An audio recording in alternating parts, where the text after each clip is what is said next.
नमस्कार। आज मैं भौगोलिक परिस्थितियों का विश्लेषण करूंगा जिसका प्रभाव प्रकृति पर किस प्रकार से पड़ता है। इसके पूर्व में कल मैंने एक बात अधूरी छोड़ी थी जिसको मैं पूरा करूंगा कि भ्रूणावस्था का जीवन बराबर हमारा सांसारिक जीवन, और उसमें अगर हमने 5 दिन कम में जन्म लिया तो उसका क्या प्रभाव या वार्षिक प्रभाव किस प्रकार से पड़ेगा सांसारिक शरीर पर, उस विषय में थोड़ा सा मैं बात करूंगा। वहीं से शुरू करूंगा। तो मान लीजिए 275 दिन के बजाय कोई व्यक्ति 270 दिन में पैदा हो जाए तो 5 दिन का अंश उसका कम हुआ।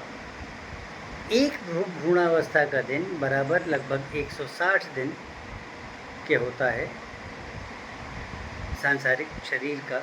अगर वो 121 साल जिएगा तो 5 दिन अगर उधर कम हुए तो उसका अनुपात 800 दिनों का लगभग हो जाएगा 121 वर्ष की आयु पर, यानी लगभग 118 वर्ष और कुछ महीने का जीवन उस व्यक्ति को मिलेगा।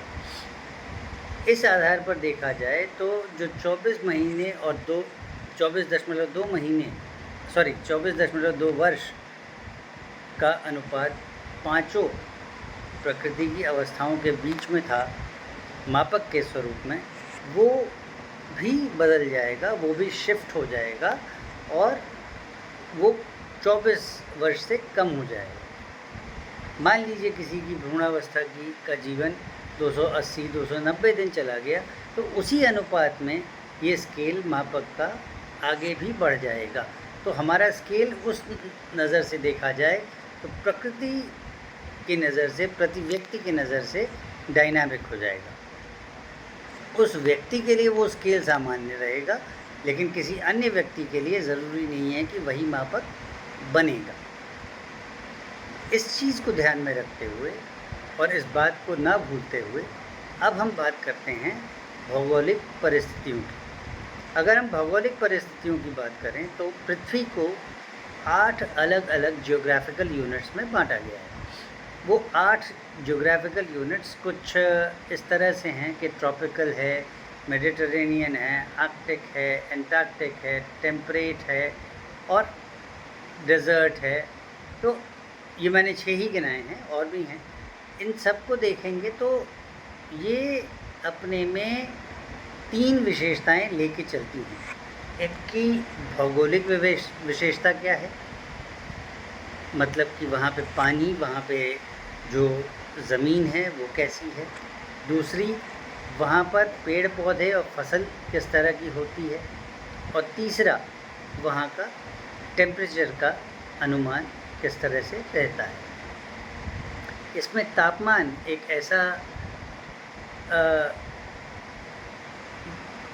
गणितीय प्रतीक है जिसके आधार पर हम आगे की सारी विवेचना को करने की कोशिश कर सकते हैं, और उस आधार पर किया जाए तो हमारे पास सभी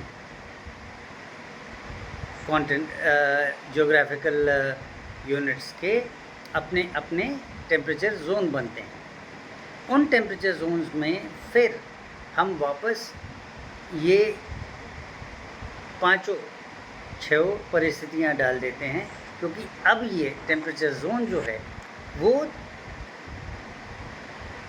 एक चक्र के स्वरूप में है, क्योंकि वहाँ पर वो मौसम के प्रभाव में आएगा। जियोग्राफिकल यूनिट्स का अपना जो स्टेटस है वो एक चक्र के स्वरूप में हो या न हो, ये एक अलग संभावना है।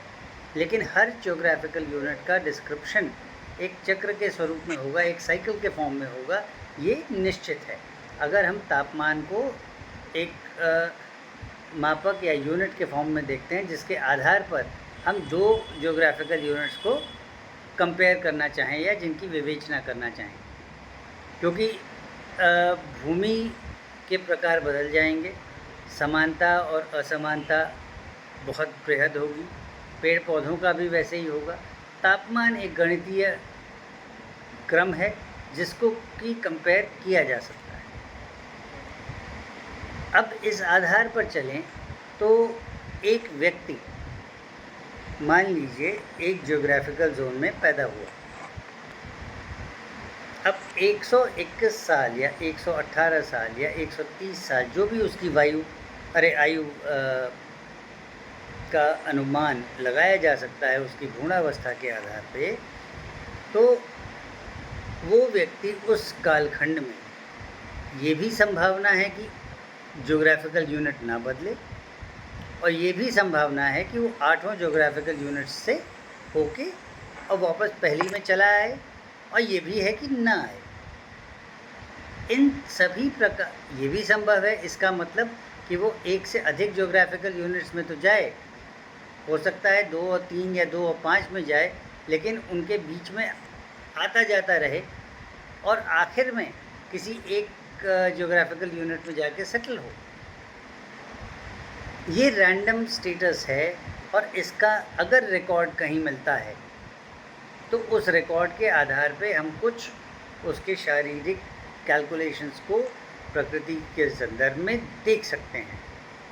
अन्यथा ये देखना बहुत मुश्किल होगा, और हम बहुतायत में यही मान सकते हैं कि या तो व्यक्ति एक स्थान से और दूसरे ज्योग्राफिकल जोन जिसमें है उन दोनों के टाइम डिफरेंस को मान लिया जाए और बीच के किसी ज्योग्राफिकल जोन को हम भूल जाएं, और या फिर हमारे पास अगर अवेलेबल डेटा है तो सबके इंडिविजुअल इम्पैक्ट्स देखें।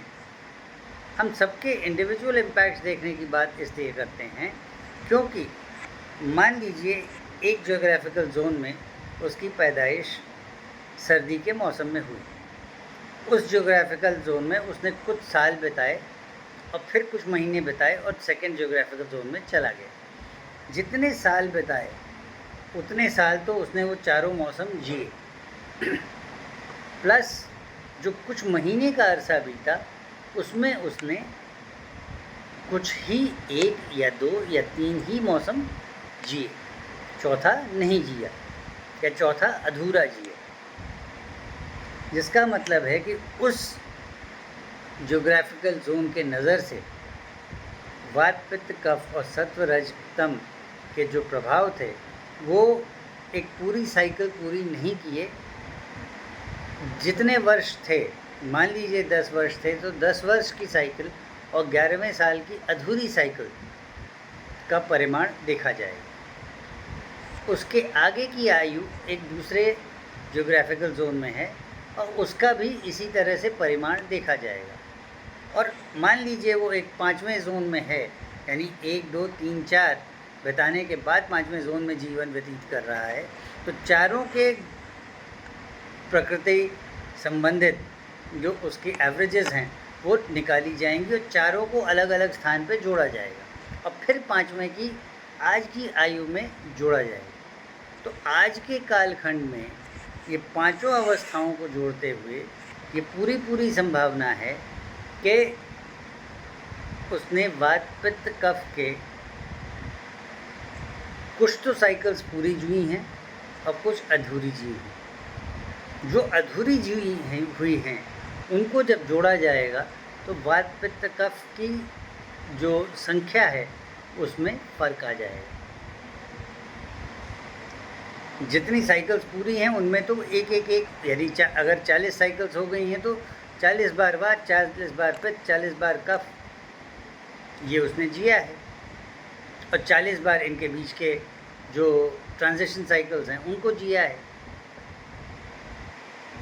लेकिन इसके अलावा जो अधूरी साइकिल्स हैं उनको भी जोड़ना होगा, और उसके बाद हम एक वेटेड एवरेज निकाल सकते हैं कि उसने अपनी जो आज की आयु है उसके बीच कितना वात, कितना पित्त और कितना कफ, कितना सत्व, कितना रज और कितना तम इस प्रभाव को जिया है।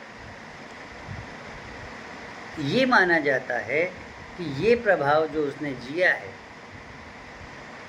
इसका, जहाँ तक वात पित्त कफ का सवाल है, शारीरिक स्वरूप में प्रभाव लगभग एक मीडियन एवरेज पे 30% पड़ता है, और जो सत्व रजतम है उसका एक मीडियन एवरेज पे लगभग 70% प्रभाव पड़ता है। तो जहाँ हम एक आदर्श परिस्थिति में ये मान के चल रहे हैं कि वात, पित्त, कफ और सत्व, रज और तम बराबर होके चल रहे हैं, एक ही अनुपात में चल रहे हैं, वात के बराबर तम, पित्त के बराबर रज और कफ के बराबर सत्व, वहीं इन विषमताओं 30% और 70% इम्पैक्ट के मद्देनज़र वात, पित्त और कफ और सत्व, रज और तम की अपनी अवस्थाएं पूर्णतः बदल जाएंगी। जिसका मतलब है कि अगर सत्व, रजस और तमस का प्रभाव बाह्य वातावरण के दृष्टिकोण से अगर 70% तक का है, तो हमारे एंडोक्राइनल और हमारे एंजाइमेटिक फंक्शंस और इसके साथ साथ अन्य न्यूरोट्रांसमीटर रिलेटेड फंक्शंस, इन सभी पर बाहरी एनवायरनमेंट, बाहरी प्रकृति का प्रभाव आंतरिक प्रकृति से बहुत ज़्यादा पड़ता है। अगर ऐसा है, अगर इस चीज़ को हम माने जो कि मैथमेटिकली प्रूवन है, तो हम ये कह सकते हैं कि जो शरीर का ऊर्जा तंत्र है, मेटाबॉलिज्म एंड कैटाबॉलिज्म, और उसका जो बैलेंस है यानी बेसल मेटाबॉलिक रेट, वो वास्तव में शरीर के वात, पित्त और कफ की जो भौतिक परिस्थिति है उसको बहुत अधिक हद तक प्रभावित करेगा और करता है। इस चीज़ को अभी हमने सिर्फ और सिर्फ एक परिमाण के स्वरूप में देखा, वो था देश, और इसके पहले हमने देखा वय यानी एज। एज एक स्केलर मीडियम है जो कि 2 डायरेक्शंस में जा सकता है। देश वेक्टर है जो कि एक साइकिल के फॉर्म में अगर चला गया तो स्केलर है, वरना वो वेक्टर ही है। ये कॉन्फ्लिक्टिंग स्टेट्स, ये कॉन्फ्लिक्टिंग स्टेटस जहाँ तक होगा, इसको हम जब एक साथ मैप करेंगे तो हम ये पाएंगे कि आयु के अलग अलग समय पर जो उसकी उम्मीद के अनुसार प्रकृति की अवस्था हो सकती है वात, पित्त और कफ की, वो भौगोलिक परिस्थितियों के प्रभाव में 30% वेरिएशन में आ सकती है। अब अगर जो बदली हुई भौगोलिक परिस्थिति है वो सम प्रकृति की है, तो प्रकृति 30% सम में बढ़ जाएगी, और अगर असम है तो 30% घट जाएगी। ये जो ±30% का बायस है, ये जो साइन वेव हमारी बन रही है उसको 30 बाई अ बायस ऑफ 1.3 या अ बायस ऑफ 0.7 पर अफेक्ट करेगी, और जो हमारे ग्राफिकल रिप्रेजेंटेशन है उसमें हमको एक पेनम्ब्रा जोन मिलेगा या जोन ऑफ इंटरफेरेंस मिलेगा, जो कि 0.3 और 0.7 और 1.3 के डिफरेंशियल के बीच में कहीं आएगा। इस ग्राफिकल प्लॉट को हम, अनफॉर्चुनेटली मेरे पास कोई डिस्प्ले मीडियम नहीं है कि मैं आपको दिखा सकूं, लेकिन समझाने की कोशिश कर रहा हूं कि अगर ये मेरी लकीर है तो 1.3 इधर शिफ्ट हो सकता है और 0.7 नीचे शिफ्ट हो सकता है। जब ये 1.3 ऊपर शिफ्ट होता है तो ये मेरा कर्व और लंबा चला जाता है, और जब ये 0.7 और नीचे शिफ्ट होता है तब ये मेरा कर्व छोटा हो जाता है, जिसका मतलब है कि प्रकृति का सम प्रभाव उम्र को बढ़ा सकता है और प्रकृति का विषम प्रभाव उम्र को घटा सकता है, क्योंकि ये दोनों ही अवस्था में वात के प्रसर को प्रभावित करेगा। इस बात को समझते हुए मैं आज के विमर्श को यहीं विराम दूंगा कल मैं एक ऐसे कारक की चर्चा करूँगा जो साइक्लिक है, और वहाँ से हम इस पूरी चीज़ को की कॉम्प्लेक्सिटी को और विविधता के साथ देखना शुरू करेंगे। जब हम काल की भी बात करेंगे, वय की भी बात करेंगे, जब हम बात करेंगे भौगोलिक परिस्थिति की भी, और जैसा मैंने कह दिया अब हम कल चर्चा काल की ही करेंगे। तो काल का प्रभाव, वय का प्रभाव और भौगोलिक परिस्थिति का प्रभाव, ये तीनों मिला के एक प्रकृति पर किस तरह से सामने आते हैं, ये हम डिस्कस करेंगे। इसके साथ साथ हम ये भी डिस्कस करेंगे कि उसका शरीर की आधुनिक शास्त्र के हिसाब से जो प्रकृति है उसके ऊपर किस तरह का प्रभाव आता है। कल तक के लिए धन्यवाद। सी यू सून।